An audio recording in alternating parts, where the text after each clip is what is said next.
முயற்சிகள் ஒரு இலக்கை அடையும் வரை சோர்வின்றி செயல்படும் தொடர்ச்சியான உழைப்புத்தான் முயற்சி திருவினையாக்கும்.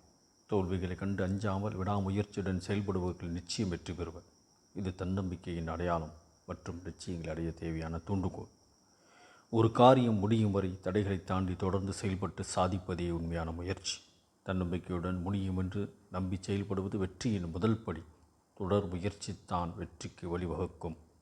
விதைத்து கொண்டே இரு, முளைத்தால் மரம், இல்லையில் உரம். முயற்சி உடையார் இகழ்ச்சி அடையார்.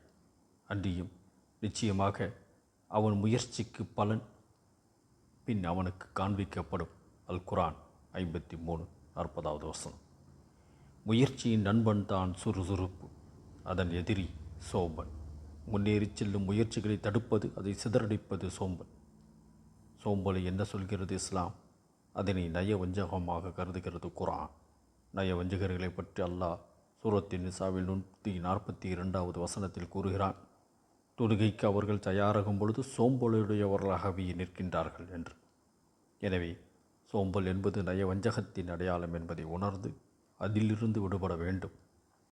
பிரார்த்தியுங்கள்.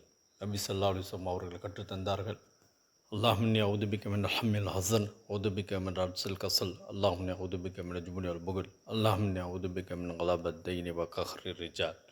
யா அல்லாஹ், துக்கம், கவலை, இயலாமை, சோம்பல், கஞ்சத்தனம், கோழைத்தனம், கடன் சுமை, மற்றவர்களின் அடக்குமுறை ஆகியவற்றை விட்டும் உன்னிடம் பாதுகாப்பல் தேடுகிறேன் என்று. சோர்வு, அதை கடந்தாலே நம் முயற்சிகளுக்கு கிடைத்துவிடும் தீர்வு. சோம்பலை முறியடித்து வெற்றி பெறுவோம்.